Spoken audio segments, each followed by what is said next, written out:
देखो last class तक मैंने इलेक्ट्रोकेमिस्ट्री में बहुत इंपॉर्टेंट टॉपिक से मिलवाया था, है ना। लास्ट क्लास हमने फ्यूल सेल को डिस्कस किया था। हमने फ्यूल सेल में भी मोस्ट इंपोर्टेंट सेल यहां पर डिस्कस किया था, जिसको हम क्या बोलते हैं, hydrogen dash oxygen fuel cell. उसको हम बैकन सेल भी कहते हैं। समझ रहे हो? बैकन सेल क्या होता है? फ्यूल सेल ही होता है। उसका क्या काम था? एनर्जी को जनरेट करना। अगर हाईली अमाउंट में, एफिशिएंट अमाउंट में क्या करनी है, एनर्जी जनरेट करनी है, तो आपको फ्यूल सेल से मिलना पड़ेगा। समझ रहे हो ना? ठीक है, तो आज हम बहुत ही इंपॉर्टेंट चैप्टर स्टार्ट करने जा रहे हैं केमिस्ट्री का, और जो एग्जाम के पॉइंट ऑफ व्यू से क्या होता है, बहुत बहुत इंपॉर्टेंट होता है। उसका नाम है केमिकल काइनेटिक्स। सभी लोग लेसन का नाम डालो, मैं भी डालता हूं, फिर डिस्कस करते हैं एक्चुअल में केमिकल काइनेटिक्स क्या होता है। ठीक है, केमिकल काइनेटिक्स, केमिकल काइनेटिक्स। देखो सबसे पहली चीज, केमिकल काइनेटिक्स होता क्या है? कुछ नहीं होता, ये एक केमिस्ट्री की ब्रांच है ना।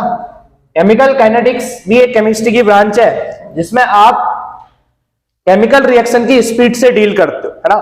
कोई रिएक्शन कितने फास्ट हो रही है ना, कोई रिएक्शन कितनी स्लो चल रही है, वो आप इसी चैप्टर के अंदर पढ़ो। तो अगर मैं इसको डिफाइन करने चलूं, इस चैप्टर में आप क्या करते हो, ओनली डिस्कस, किसके बारे में? Discuss about the speed of reaction. Speed का मतलब आप रेट मान सकते हो या वेलोसिटी मान सकते हो, है ना। स्पीड ऑफ रिएक्शन क्या पढ़ना हो तो आपको पता चल गया ना। इस केमिकल काइनेटिक्स में आपको स्टडी किसकी करनी है? स्पीड ऑफ रिएक्शंस की। और स्पीड को आप यहां पर क्या भी बोल सकते हो? रेट। स्पीड का मतलब रेट मान सकते हो। रेट का मतलब टाइम के रिस्पेक्ट में, है ना। तो अगर मैं यहां पर एक सिंपल सी रिएक्शन रिप्रेजेंट करूं, मान लो एक रिएक्शन थी A प्लस B, इन दोनों को मिलने के बाद एक प्रोडक्ट बना आपका C। दीज आर रिएक्टेंट्स, और ये क्या आपका प्रोडक्ट है, प्रोडक्ट। ठीक है, और ये आपके पास रिएक्टेंट है। ये कंबाइन होके क्या बनाएंगे? ये दोनों कंबाइन होके कितने जल्दी प्रोडक्ट बन रहा है या कितने स्लो प्रोडक्ट बन रहा है, कितने स्लोली या कितने जल्दी प्रोडक्ट बन रहा है, उसी को हम बोलते हैं स्पीड ऑफ रिएक्शन, है ना। कुछ रिएक्शनें स्लो होंगी, कुछ वेरी फास्ट होंगी, और कुछ मॉडरेट तरीके से चलेंगी, है ना, मॉडरेट आपके रेट से। तो पहले आप केमिकल काइनेटिक्स लेसन का नाम डालो, उसमें मैं डिफाइन कर दे रहा हूं एक्चुअल में केमिकल काइनेटिक्स में आपको क्या पढ़ना है। तो केमिकल काइनेटिक्स हेडिंग डाल ली, तो उसके अंदर लिखो, in this chapter we discuss about the speed of reaction. In this chapter we discuss about the speed of reaction. Speed के ब्रैकेट में अगर जगह मिले तो रेट भी डाल लेना, rate. In this chapter we discuss about the rate of reaction या स्पीड ऑफ रिएक्शंस। समझ रहे हो? चलिए, तो आपको केमिकल काइनेटिक्स में क्या पढ़ना है वो पता चल गया। तो हम कुछ टर्म्स से यहां पर डील करते हैं, है ना। अगर केमिकल काइनेटिक्स में रिएक्शन की स्पीड या रेट पढ़नी है तो हम इसी टर्म्स को लेकर चलेंगे, और यही काम का भी है। रेट और स्पीड को समझेंगे कि एक्चुअल में इनका मतलब क्या होता है। ठीक है, चलो इसको मैं इरेज कर रहा हूं। सब हेडिंग डालो, rate of reaction, rate of reaction, rate of reaction. कुछ नहीं होता, रेट ऑफ रिएक्शन। यहां पर रेट का मतलब क्या होता है ना बेटा, देखो स्पीड का फॉर्मूला क्या होता है? Distance upon time. फिजिक्स के पॉइंट ऑफ व्यू से डिस्टेंस अपॉन टाइम। यहां पर कोई रिएक्शन हो रही होगी तो डिस्टेंस तो कवर अप नहीं कर रही होगी, यहां पर डिस्टेंस की जगह हम लेंगे कॉन्सेंट्रेशन। मतलब अगर मैं रेट को डिफाइन करूं तो टी टाइम में, ध्यान से सुनना, रेट को अगर मैं डिफाइन करने चलूं, रेट को किसी टी टाइम में रिएक्टेंट की या प्रोडक्ट की कॉन्सेंट्रेशन में कितना चेंज आया। देखो टी टाइम कोई भी हो सकता है ना, 1 सेकेंड 2 सेकेंड, आपकी मर्जी है ना। टी टाइम में रिएक्टेंट या प्रोडक्ट की कॉन्सेंट्रेशन, कॉन्सेंट्रेशन मतलब अमाउंट, किसी दिए गए समय में रिएक्टेंट की कॉन्सेंट्रेशन कितना चेंज हो रही है या प्रोडक्ट की कॉन्सेंट्रेशन कितना चेंज हो रही है, उसी को आप रेट बोलते हैं। तो यहां पर आप लिखेंगे डेल्टा कॉन्सेंट्रेशन आपका यहां पर कॉन्सेंट्रेशन लिख दे रहा हूं, उस फॉर्म में लिखता हूं, कॉन्सेंट्रेशन ऑफ कंपोनेंट कंपोनेंट का मतलब रिएक्टेंट भी या कोई प्रोडक्ट भी हो सकता, कंपोनेंट अपॉन टाइम।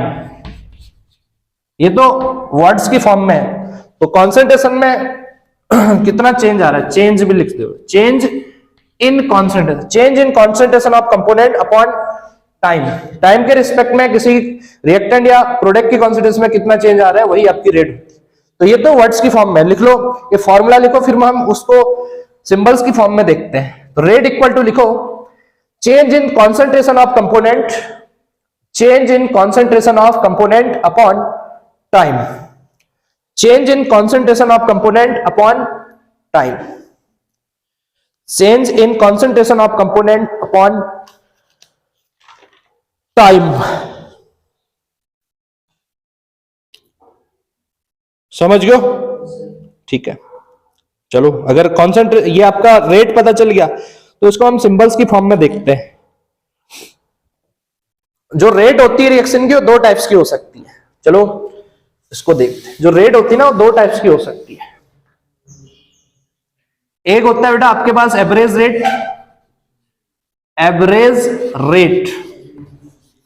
और दूसरी होती है आपके पास इंस्टेंटेनियस रेट के दो टाइप है, मतलब एक एवरेज रेट हो सकता है, एक इंस्टेंटेनियस रेट होता है। तो सबसे पहले तो इनको रिप्रेजेंट कैसे करते हो देखते हैं। इसको रिप्रेजेंट किया जाता है plus minus concentration, delta concentration upon delta T. ये कॉन्सेंट्रेशन रिएक्टेंट की भी हो सकती है, प्रोडक्ट की। प्लस माइनस का मतलब क्या अभी समझेंगे। ये होती है एवरेज रेट, ठीक है।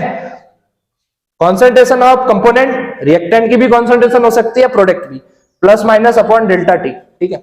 और ये जो चीज होती है इंस्टेंटेनियस, ये होती है आपके पास प्लस माइनस डी कॉन्सेंट्रेशन को हम ऐसे लिखते हैं upon D T. Small time interval, देखो डी का मतलब होता है स्मॉल टाइम इंटरवल में, मतलब बहुत छोटा टाइम ले रहे हैं आप। स्मॉल टाइम इंटरवल में जो चेंज आ रहा है कॉन्सेंट्रेशन में वो होता है इंस्टेंटेनियस रेट, ठीक है। और अगर लार्ज टाइम लिया जा रहा है, मान लो मैं बोलूं बहुत लंबा टाइम इंटरवल लिया जा रहा है, लंबे टाइम इंटरवल में जो कॉन्सेंट्रेशन में चेंज आ रहा है वो होती है आपकी एवरेज रेट या एवरेज स्पीड।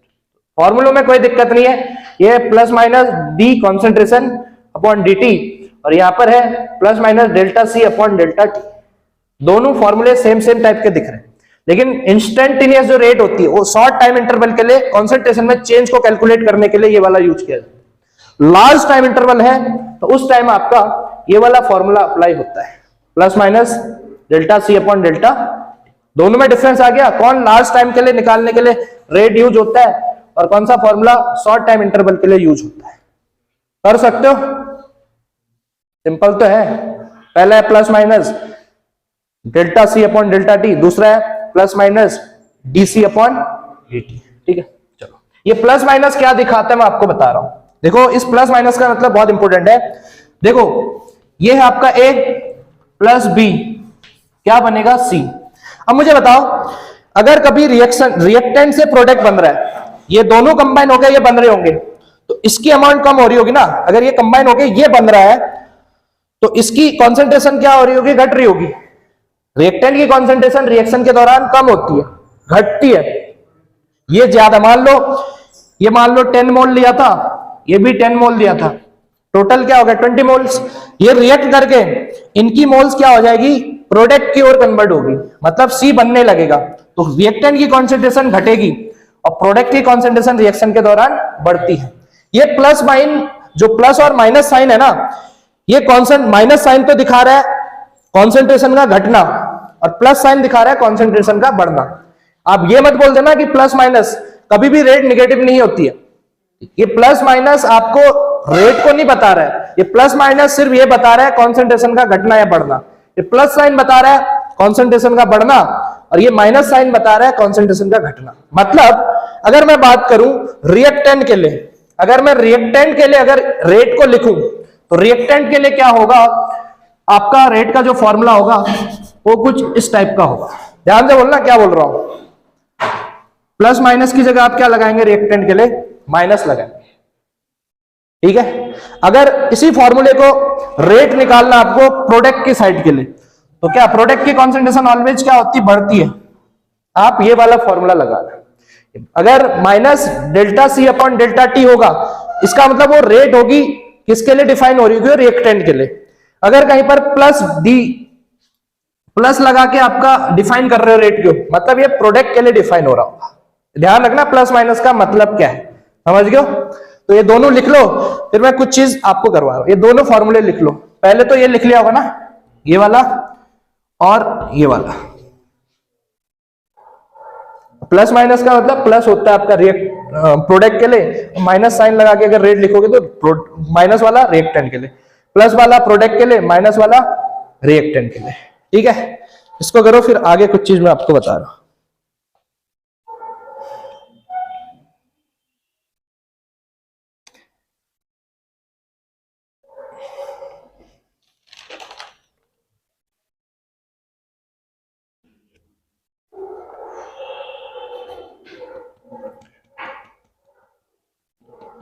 हेडिंग डालो, rate of appearance and rate of डिसअपीरियंस।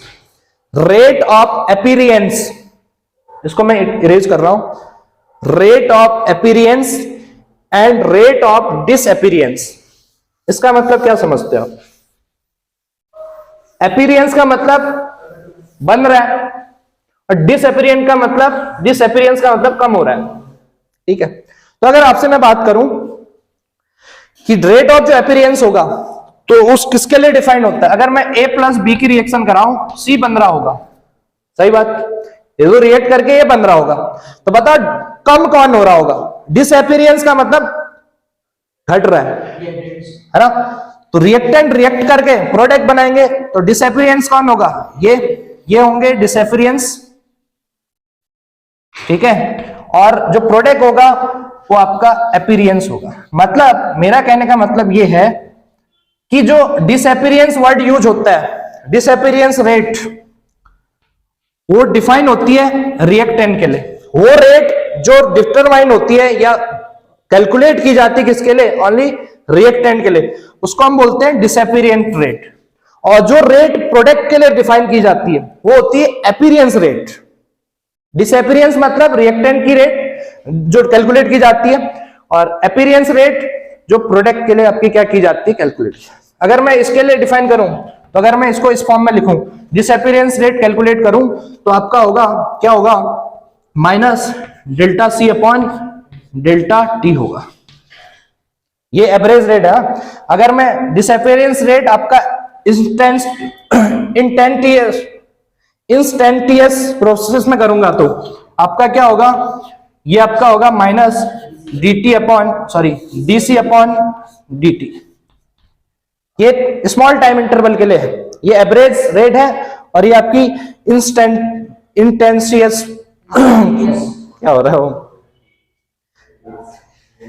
इंटेंटिशियस उल्टा हो जा रहा है क्या, एक बार पिछले बार भी हुआ था ऐसा, पता नहीं ऐसे वर्डों में क्या फेर हो जाता है कि हो ही जाता है ऐसा। चलो जो भी है, एवरेज, और ये क्या आपका इंस्टेंटेनियस। ठीक है, कर लोगे ना।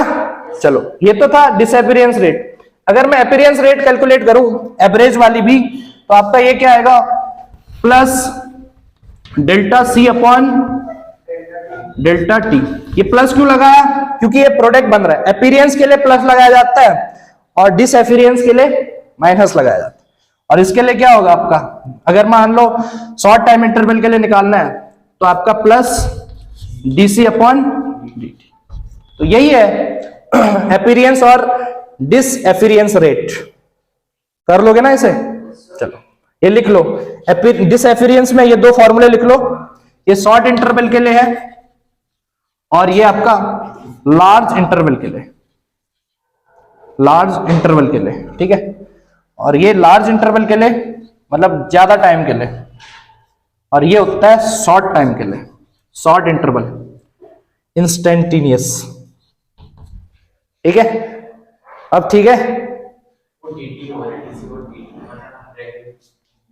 हाँ वेरी गुड, कर लोगे, बहुत बढ़िया। इसको इरेज कर दूं, लेकिन एक बहुत इंपॉर्टेंट कंसेप्ट मैं आपको बता रहा हूं जो आपको आना चाहिए, इसको इरेज कर रहा हूं, वही चीज कैलकुलेशन में आपकी हेल्प करेगा।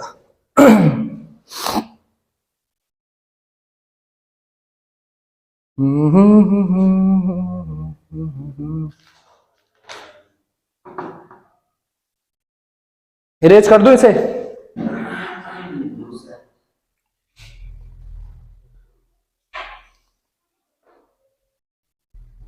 C2 concentration.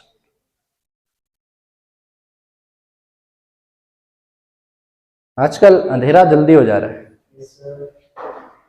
इंस्टेंटेनियस। अब ठीक है। लेकिन कभी कभी हो जाता है, पता नहीं क्यों प्रॉब्लम है, ऐसा हो ही जाता है।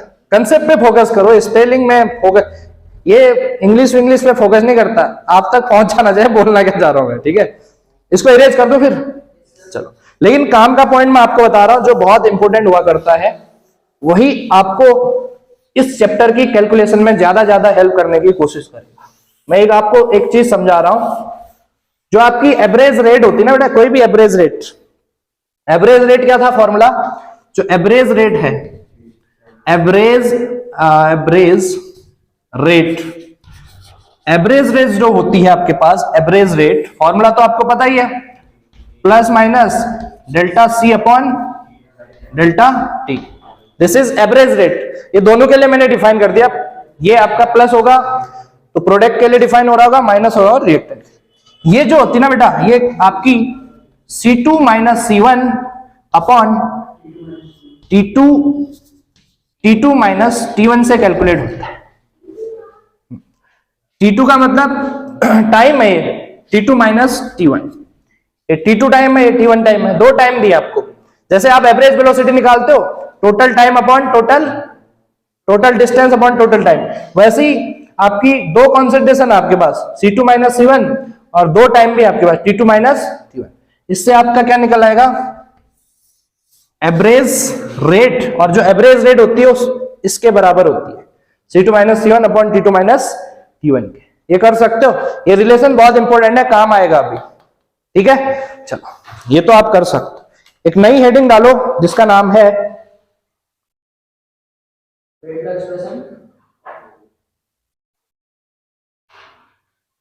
लिखो, हेडिंग डालो differential rate law. Differential rate law, ये भी काम का है, differential rate law, differential rate law. ठीक है, डिफरेंशियल रेट लॉ। देखो डिफरेंशियल रेट लॉ क्या होता है, देखो इसको समझाने के लिए ना मैं एक रिएक्शन लिख रहा हूं यहां पर, कोई चीज है ना, मान लो एक रिएक्शन लिख रहा हूं N1A है, N1 का मतलब ये मोल की नंबर है उसकी, स्टोइकियोमेट्रिक कोफिशिएंट बोलते हैं, है ना, प्लस B के लिए आपका N2B हो जाएगा। अगर ये दोनों रिएक्ट करके C प्लस D बना रहे हैं तो ये आपका होगा N3C और ये आपका होगा N4D। अगर मैं आपसे बोलूं कि जो रिएक्शन लिखी हुई है इसके लिए आप रेट लॉ एक्सप्रेशन लिख के दो, रेट लॉ एक्सप्रेशन, तो कुछ नहीं करना है, ये तो रिएक्टेंट है और वो क्या है, प्रोडक्ट। तो प्रोडक्ट के लिए आप पॉजिटिव साइन को लगाते हुए चलेंगे, है ना, और रिएक्टेंट है तो इनकी कॉन्सेंट्रेशन घट रही होगी तो उसके लिए नेगेटिव साइन यूज करेंगे। ठीक है, तो कैसे करते हैं, कुछ नहीं करते, जो ये मोल दिख रहे हैं ना आपको, इसको इस फॉर्म में लिखना, आपका 1/N1 रिएक्टेंट है ना, इसके लिए अगर मैं डिफाइन करूं इसके लिए माइनस डेल्टा ए की कॉन्सेंट्रेशन अपॉन डेल्टा टी, एक तो ए के लिए डिफाइन होगा, इक्वल टू, अगर मैं इसके लिए डिफाइन करने चलूं तो 1/N2, जैसे 1/N1 था वैसे ही आपका 1/N2, आपका फिर क्या होगा, ये भी माइनस में होगा, रिएक्टेंट के लिए माइनस ही होता है। ठीक है, और ये क्या होगा, डेल्टा कॉन्सेंट्रेशन बी की concentration upon delta T, equal to अब आपका पॉजिटिव में चलेगा जो भी चलेगा, प्रोडक्ट के लिए मैं डिफाइन कर रहा हूं। तो 1/N3 आपका delta concentration of C upon delta T, समझ रहे हो, इक्वल टू 1/N4, ये अपॉन में रखते हैं जो भी आपका स्टोइकोमेट्रिक कोएफिशिएंट है, 1/N4 concentration of D, delta concentration of D upon delta, यही आपका ये जो एक्सप्रेशन लिखा है मैंने, यही आपका डिफरेंशियल रेट लॉ। ठीक है, कर सकते हो, कोई भी रिएक्शन हो तो आप ऐसे लिख सकते हो रेट लॉ को। जो भी आपका स्टोइकोमेट्रिक कोएफिशिएंट है उसको अपॉन में लिखते जाओ, रिएक्टेंट के लिए माइनस लगाओ, और एवरेज रेट तो आप जानते हैं, इतना ही तो होता है एवरेज रेट, कुछ ऐसे ही तो मैंने दिखाया था, इतना, इसको हटा दूं तो एवरेज रेट ऐसे तो लिखते हैं ना, delta concentration about delta T. ठीक है, चलो इसको लिखो आपका डिफरेंशियल रेट लॉ के अंदर।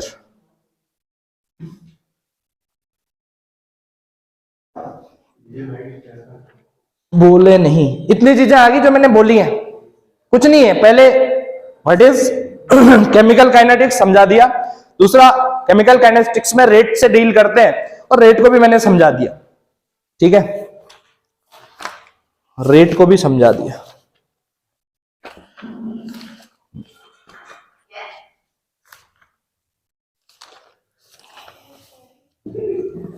कल कुछ हुआ था यार, कल तुम्हारी बीच में कुछ शाम को कुछ किसकी थी, वो कहां गया? उसी को तो देख रहा हूं मैं, जो चिल्ला रहा था बीच में, जो अभी लड़ रहा था तेरे से, वो कहां गया यार? एक बच्चा नहीं था, क्या नाम था उसका, जो वही था चिकना चिकना, हाँ हरिओम। अरे वो जो अभी यार वो आया था,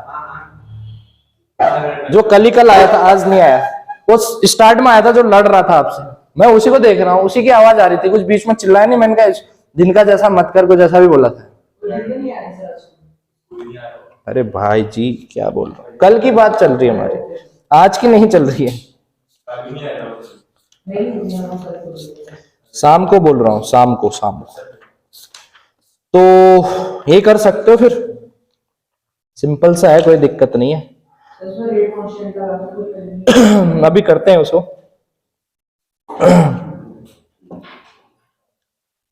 एवरेज रेट कर दी आपने। ठीक है, अब आपका करते हैं आपका काम की चीज,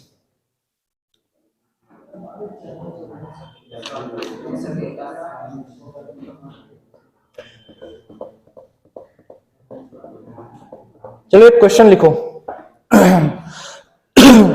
एक्सप्रेस, इसी के बेस्ड जो मैंने दिखाया आपको, express the average and instantaneous rate of the following reaction, rate of the following reaction, rate of the following reaction. ठीक है, in terms of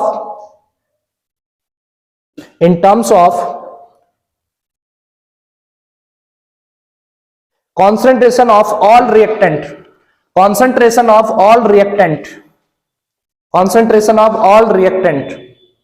ठीक है, all reactant and product involved in them,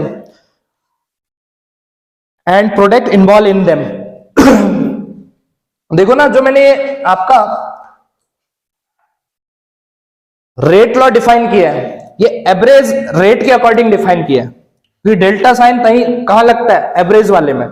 इसको आप इंस्टेंटेनियस वाले में भी लगवा सकते हो, कुछ नहीं करना है, डेल्टा की जगह डी लगा देना है। ध्यान से रखना, ये जो रेट लॉ डिफाइन हो रहा है, ये एवरेज रेट के रिस्पेक्ट में लिखा हुआ है, क्योंकि डेल्टा डेल्टा लगा के आ रहा है। अगर इसको आप इंस्टेंटेनियस वाले में भी लिख सकते हो, मतलब अगर इंस्टेंटेनियस वाले में करोगे तो डेल्टा की जगह क्या लगा दूंगा, डी, यहां पर भी डी स्मॉल डी के फॉर्म में रिप्रेजेंट होगा। ये दोनों आपसे पूछ रहा है, जो क्वेश्चन दिया, क्वेश्चन में दिया आपको कि जो एक्सप्रेस करना है, जो रिएक्शन दूंगा, है ना, उसको एवरेज के फॉर्म में भी लिखना है ना, एवरेज रेट के फॉर्म में, और दूसरा इंस्टेंटेनियस रेट के फॉर्म में भी लिखना है। ठीक है, चलो रिएक्शन दे रहा हूं, फिर लिखो 4NH3 4NH3 plus 5O2, 4NH3 plus 5O2, reaction 4NO, reaction 4NO plus 6H2, plus 6H2।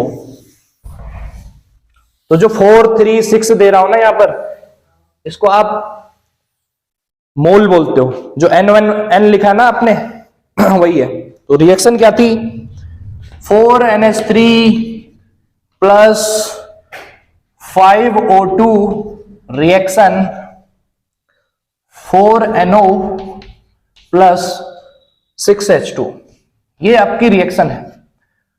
इसको आप, इस रिएक्शन को रेट लॉ के फॉर्म में रिप्रेजेंट करो, एवरेज वाले भी, एवरेज के फॉर्म में भी और इंस्टेंटेनियस वाले में भी। सिंपल, ये जो नंबर यहां दिख रही है ये तो N1 N2 था, ये N1 हो गया, ये N2 हो गया, N3 और N, बस फॉर्मूला आपके पास सही, लिख दो ऐसे ही। कैसे करेंगे देखो, अगर मैं इसके लिए डिफाइन करने चलूं एवरेज के फॉर्म में, एवरेज के तरीके से, तो आपका क्या लिखूंगा, ये दोनों रिएक्टेंट है तो माइनस करूंगा वहां पर, ठीक है, वहां प्लस, तो आपका क्या होगा देखो, माइनस 1/4 हो जाएगा। N1 का मतलब, ये N1 है, जो 4 दिख रहा है N1, 5 दिख रहा है N2 हो गया, है ना, उसको रिप्रेजेंट N3 और 6 क्या हो गया N4, ठीक है। बस ये हो गया आपका एवरेज की फॉर्म में। तो डेल्टा कॉन्सेंट्रेशन ऑफ, कॉन्सेंट्रेशन को अब NH3 की कॉन्सेंट्रेशन है, upon delta T equal to minus 1/5 delta concentration of क्या होगा O2, ठीक है, upon delta T equal to, अब प्रोडक्ट है तो प्लस साइन लगा के चलूंगा, मतलब 1/4 डेल्टा कॉन्सेंट्रेशन ऑफ NO लिखना है जो, ये तो सिंपल चीजें हैं, delta T equal to 1/6 delta concentration of H2O upon delta T। ये तो आपने एवरेज रेट के फॉर्म में लिख दिया रेट लॉ को। जो आपका इंस्टेंटेनियस वाला है कुछ नहीं करना है, जो अगला एक्सप्रेस करोगे उसमें डेल्टा की जगह dt लिखना है, small d, same to same होता है, समझ लो। इंस्टेंटेनियस वाला कर लो फिर खुद ही। इंस्टेंटेनियस दो तरीके से पूछा ना आपसे, जो मैंने क्वेश्चन दिए, एवरेज वाला एवरेज के तरीके से भी और इंस्टेंटेनियस के तरीके से। तो इंस्टेंटेनियस वाला क्या होगा, माइनस 1/4 DNH3, स्क्वायर ब्रैकेट का मतलब होता है कॉन्सेंट्रेशन, ठीक है, बस लिख दो, आप खुद ही लिख लो आप, फिर अगली चीज करते हैं।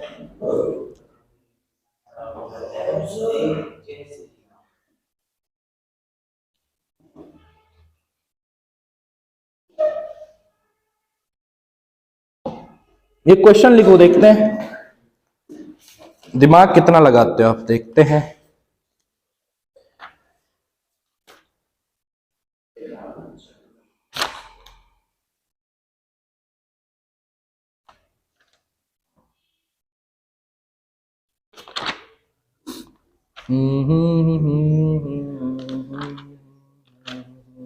लिखो, देखता हूं कितना दिमाग लगाते हो। लिखो, for the assumed reaction, for the assumed reaction, एक एज्यूम कर रहे हैं reaction, for the assumed reaction X2 plus 2Y2, इसको मैं इरेज कर दूं, for the assumed reaction, for the assumed reaction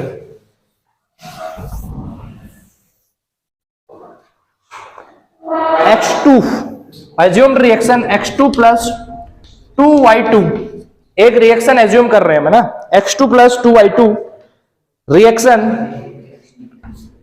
2Y2, 2Y2 है ना, 2XY2 है, 2XY2 एक रिएक्शन आपको दी है। ये आपसे क्वेश्चन क्या पूछ रहा है, for the assumed reaction, assumed reaction आपके सामने है बोर्ड में, right the average rate, right the average rate of the reaction in terms of, right the average rate, right the average rate of reaction in, of reaction इन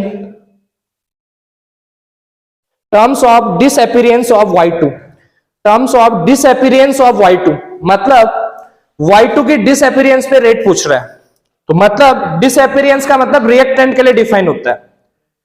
मैंने बोला ना, appearance product के लिए define होता है और disappearance reactant के लिए, मतलब माइनस साइन लगा के रेट लिख देनी है। किसके लिए? Y2 के लिए पूछ रहा है, इसके लिए पूछ रहा हूं मैं। ये वाला Y2 नहीं है, ये वाला Y2 अपीयरेंस वाला Y2 है। रिएक्टेंट कहां लिखते हैं? एरो के लेफ्ट साइड, और प्रोडक्ट लिखते हैं राइट साइड। तो डिसअपीयरेंस मतलब रिएक्टेंट के लिए रेट डिफाइन करनी, इस Y2 के लिए निकालनी, इस Y2 रिएक्टेंट के लिए रेट डिफाइन करनी। सिंपल है। फिर Y2 के लिए क्या होगी? Y2 देखो, ये n है आपका -1/2 डेल्टा, क्या होगा आपके पास? इसके अंदर क्या होगा? Y2 अपॉन, सिंपल, कुछ नहीं किया मैंने। Y2 को कॉन्सेंट्रेशन ब्रैकेट के अंदर डालो, एवरेज स्पीड के, एवरेज रेट के फॉर्म में पूछ रहा हूं ना, डेल्टा वाला साइन लगा के चलना है। अगर इंस्टेंटेनियस के लिए पूछूं तो dt लिख देना है, इसको हटा के। मान लो यही इंस्टेंटेनियस के लिए होता तो कुछ ऐसे लिख देता, कोई दिक्कत नहीं है, डेल्टा और डी का फर्क है, ठीक है। हमने अभी आपसे क्या पूछा है? एवरेज स्पीड के फॉर्म में, एवरेज रेट के फॉर्म में कर सकते हो, सिंपल है। यहां पर माइनस क्यों लिखा? क्योंकि ये डिसअपीयरेंस वाला था, डिसअपीयरेंस के लिए माइनस लगाते हैं और अपीयरेंस के लिए प्लस लगा के चलते हैं यहां पर।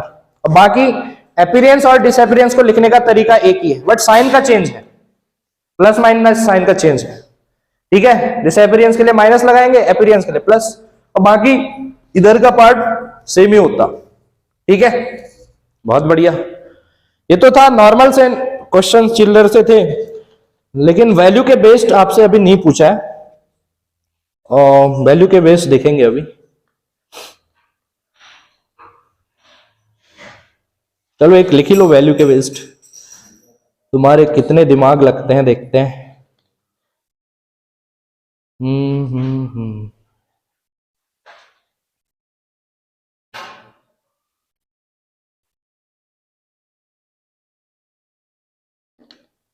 क्वेश्चन लिखो, अ केमिकल रिएक्शन,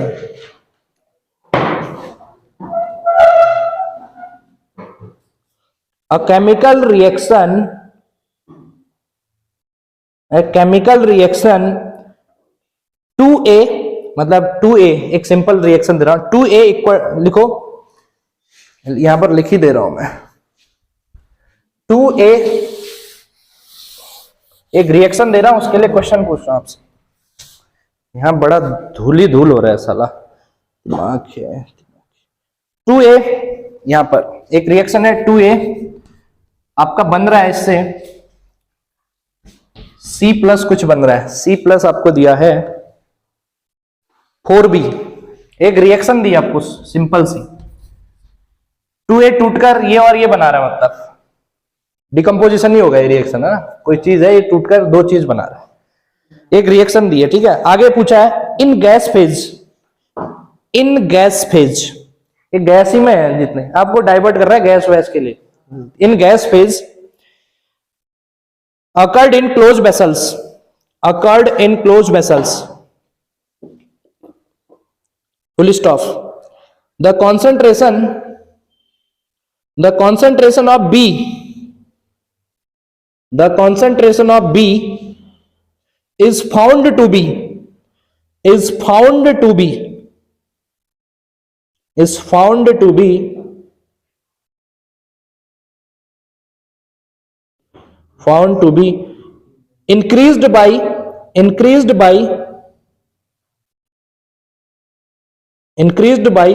5 into 10 की पावर -3 मोल पर लीटर, increased by 5 into 10 की पावर -3 मोल पर लीटर in 10 सेकेंड।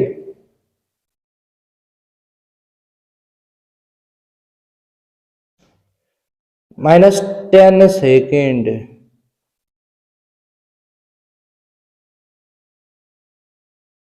ठीक है।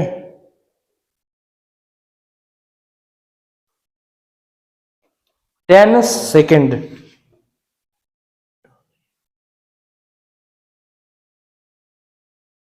ठीक है, 10 second.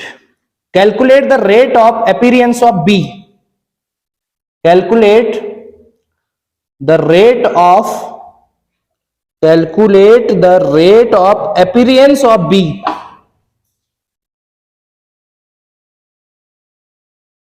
Rate of appearance of B, ठीक है,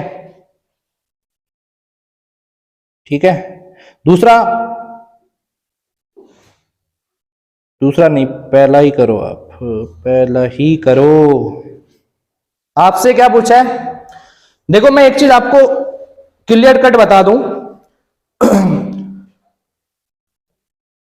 कि जो रेट ऑफ रिएक्शन होती है, चलो इसको इरेज, चलो मिटाते नहीं है। जो रेट ऑफ रिएक्शन होती है ना, रेट ऑफ रिएक्शन का फॉर्मूला क्या होता है? ये वाला होता है।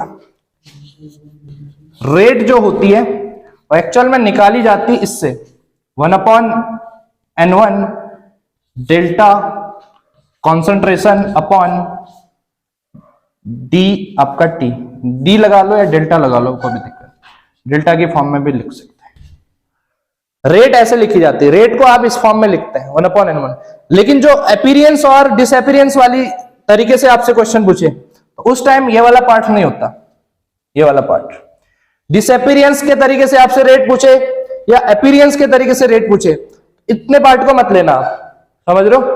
ये है रेट ऑफ डिसअपीयरेंस, क्योंकि माइनस साइन है। Rate of appearance this, rate of disappearance मतलब -1/n1 डेल्टा कॉन्सेंट्रेशन ऑफ सी, मतलब कॉन्सेंट्रेशन सी आपका डेल्टा टी, ये डिसअपीयरेंस की। और अपीयरेंस की रेट क्या हो जाएगी ये, ठीक है, रेट है ये। लेकिन अगर आपको, आपसे पूछा क्या गया, पूछा क्या गया, हाँ, तो इसके लिए आप क्या लगाना है, जो अपीयरेंस और डिसअपीयरेंस के लिए होती है ना, उसके लिए ये वाली वैल्यू नहीं होती, सिर्फ रेट को डिफाइन करते हैं इतने से। रिएक्टेंट के लिए रेट होगी तो -1/n1 delta concentration upon delta T. लेकिन अपीयरेंस और डिसअपीयरेंस टर्म्स अगर उसमें यूज होता है तो ये वाला पार्ट नहीं यूज होता है, मतलब थोड़ा डिफरेंस आपको समझना पड़ेगा। इसका आंसर निकालो पहले। देखो कॉन्सेंट्रेशन बी की दी है, बी की कॉन्सेंट्रेशन दी है 5 × 10⁻³ मोल पर लीटर। कॉन्सेंट्रेशन रखेंगे यहां, और टाइम भी दिया 10 सेकेंड। और अपीयरेंस है या डिसअपीयरेंस है वो साइन लगा देना यार, डिसअपीयरेंस है ना, माइनस माइनस हो जाएगा। तो कैसे आंसर कितना आ रहा है? हाँ, वेरी गुड। पहले इसको कर ले।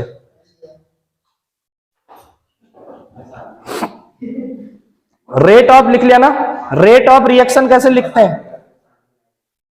रेट ऑफ डिसअपीयरेंस, अपीयरेंस वाला आ गया ना, डिसअपीयरेंस कितना आया? 5 ×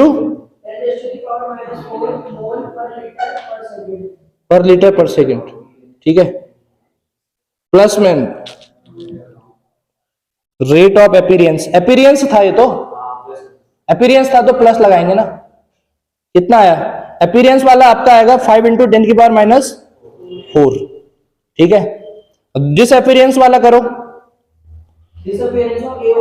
हाँ, डिसअपीयरेंस ऑफ ए वाला कर लो फिर। 2.5 ना, 2.5 × 10⁻⁴, ठीक है, सिंपल सा है। अपीयरेंस और डिसअपीयरेंस के लिए यहां वो लगाते हैं, मतलब माइनस, डिसअपीयरेंस के लिए -dc/ΔT और अपीयरेंस के लिए प्लस लगाते हैं, ठीक है। तेरे को आया भाई? सिंपल है ये क्वेश्चन, कुछ नहीं है, फॉर्मूले पर फोकस करना है। रेट अगर डिफाइन करनी है, रेट, तो रेट निकलेगा आपका, रेट ऑफ रिएक्शन निकलेगी 1/n1 concentration of A upon delta T, ठीक है। और नॉर्मल अपीयरेंस और डिसअपीयरेंस वाला होता है तो 1/n1 वाला चीज नहीं होता, अपीयरेंस और डिसअपीयरेंस, डिफरेंस इतना है उसमें, समझ लो। चलो अब नई चीज करते हैं, इस टाइप के क्वेश्चन आपके एग्जाम में मिलेंगे, ठीक है।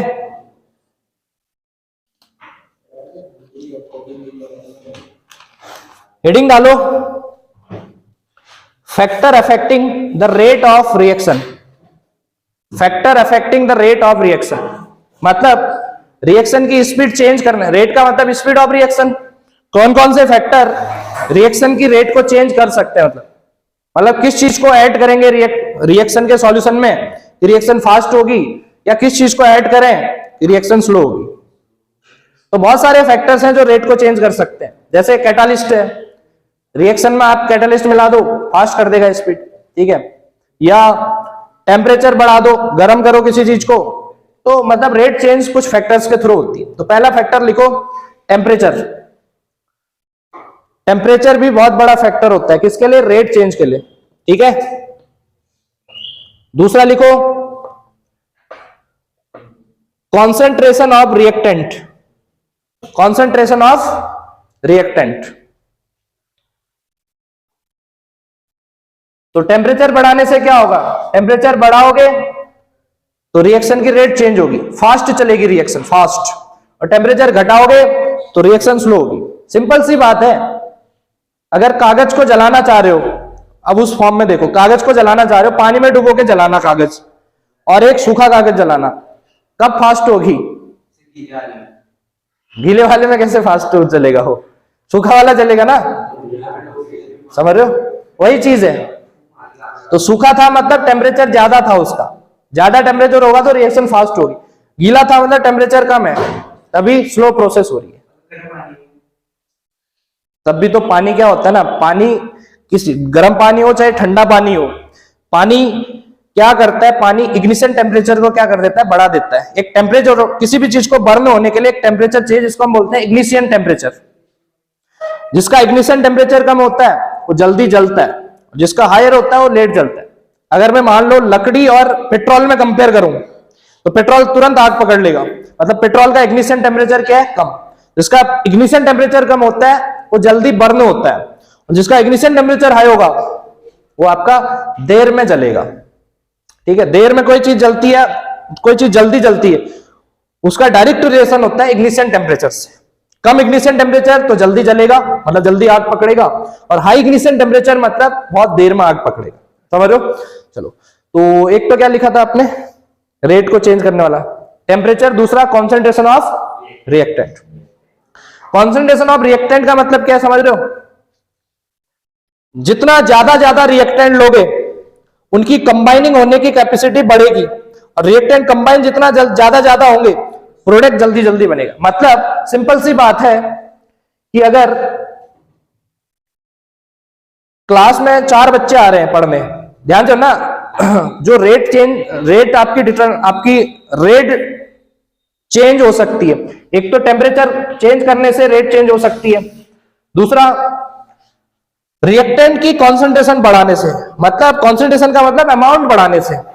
जितना ज्यादा रिएक्टेंट लोगे उतना जल्दी जल्दी प्रोडक्ट बनेगा। ये मतलब, ये मैं नहीं बोल रहा हूं, एक प्रिंसिपल होता है ली चैटलियर प्रिंसिपल, वो बोलता है कि अगर प्रोडक्ट ज्यादा बनाना है, वो बोलता है रिएक्टेंट ज्यादा लो, ठीक है। सिंपल सी बात है, ज्यादा लोगों को अगर खाना खिलाना है तो ज्यादा खाना बनाना पड़ेगा ना। तो खाना ज्यादा कब बनेगा? जब ज्यादा चावल डालोगे, ज्यादा, ये थोड़ी कि इतना चावल डालोगे आप बोलोगे बहुत ज्यादा बनेगा, ठीक है। तो रिएक्टेंट जितना ज्यादा होगा, मतलब रिएक्टेंट की जितनी ज्यादा कॉन्सेंट्रेशन होगी, प्रोडक्ट बनने के चांसेस मैक्सिमम होंगे, ठीक है। तो एक तो टेम्परेचर, दूसरा रेट कौन चेंज कर सकता है रिएक्शन की? Concentration of reactant. अगर आपसे मैं बोलूं कि रिएक्टेंट की कॉन्सेंट्रेशन घटा रहा हूं मैं, आप बोलना प्रोडक्ट भी आपको कम ही मिलेगा। फिर थोड़ा चावल बना रहा हूं तो थोड़ा खाओगे सब लोग, ज्यादा बना रहा हूं मतलब रिएक्टेंट ज्यादा ले रहा हूं तो ज्यादा खाओगे। ये आप डेली लाइफ से रिलेट कर सकते हो, ठीक है। 2 चीज समझ आए। तीसरा चीज कैटालिस्ट। रिएक्शन में कैटालिस्ट मिलाते हो ना, रिएक्शन फास्ट होती, देखा होगा, ठीक है।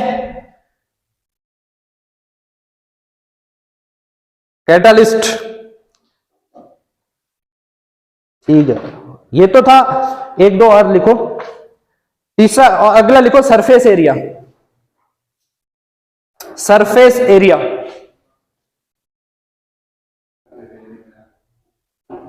देखो सरफेस एरिया का मतलब क्या है? जैसे ये चौक है, चौक का भी सरफेस एरिया कम है। अगर चौक को मैं पाउडर फॉर्म पे देखूं ना, ये मतलब कोई सॉलिड चीज, मतलब मान लो एकदम ये दिख रहा है ना सॉलिड, सरफेस एरिया भी कम है। अगर मैं इसको पाउडर फॉर्म में बना दूं ना, ये चौक के पार्टिकल ज्यादा सरफेस देंगे, और जहां पर सरफेस एरिया ज्यादा होता है रिएक्टेंट वहां पर आके ज्यादा रिएक्ट। अब सिंपल सी इसको भी लॉजिकली देखो, तो सरफेस एरिया अगर बढ़ाओगे किसी कैटालिस्ट का तो रिएक्शन फास्ट होगी। इसका मतलब क्या है, अब मान लो तुम लोग पढ़ने आ रहे हो, सीट है 4 क्लास में, ठीक है, और बच्चे हो 10, सरफेस एरिया 4 मतलब सीट 4 है, मतलब सरफेस एरिया कम है। अब 10 बच्चों के लिए मान लो 10 की 10 चेयर ले आऊं तो सरफेस एरिया प्रोवाइड है ना आपके लिए, मतलब आप बैठ पाओगे मतलब रिएक्शन कर पाओगे। तो सरफेस एरिया कैटालिस्ट का जितना ज्यादा बढ़ाओगे रिएक्टेंट के मॉलिक्यूल्स उतने आकर उस पर बैठेंगे, और रिएक्टेंट मॉलिक्यूल जितने ज्यादा आकर बैठेंगे सरफेस एरिया ज्यादा होने की वजह से प्रोडक्ट बनने के चांसेस भी क्या होंगे, ज्यादा होंगे। समझ लो। तो सरफेस एरिया ऑफ कैटालिस्ट भी लिख लो। सरफेस एरिया ऑफ कैटालिस्ट बढ़ाते हो तो रिएक्शन की रेट क्या होती है, इंक्रीज होती है, और सरफेस एरिया ऑफ कैटालिस्ट घटाते हो तो रिएक्शन की रेट क्या होती है, डिक्रीज होती है। डिक्रीज होने का मतलब स्लो प्रोसेस चलेगी। और कैटालिस्ट पीस कर डाल दोगे आप, मान लो किसी रिएक्शन में आप पूरा ऐसा ही डाल रहे हो कैटालिस्ट, तो रिएक्शन स्लो होगी। लेकिन पीस कर डाल रहे हो तो पूरा फैलेगा तो जल्दी आपके प्रोडक्ट बनेंगे। 4 चीजें पता चल गई कि कैटालिस्ट का क्या फंक्शन है रेट ऑफ रिएक्शन में, दूसरा टेम्परेचर का क्या है, और रिएक्टेंट की कॉन्सेंट्रेशन का क्या चीज है वो आपको आना चाहिए। ये कभी कभी पूछता है कि भाई आप बताओ रेट चेंज करने वाले कुछ फैक्टर के नाम बताओ ना, तो फैक्टर मैंने बता दिए। इन्हीं फैक्टर से क्या होता है, रेट चेंज होता है। क्यों करण भाई, फिर से बोलना, समझ आता है? रटना नहीं है जो मैंने बताया, जो नोट्स लिखवा दे बहुत इंपॉर्टेंट नोट्स हैं और एग्जाम के पॉइंट ऑफ व्यू से बहुत इंपॉर्टेंट है, ठीक है। चलो अब नई चीज करते हैं, काम की चीज। रेट हमने सीख लिया, और factor which affect the reaction rate वो भी सीख लिया। अब हम सीखते हैं काम की चीज।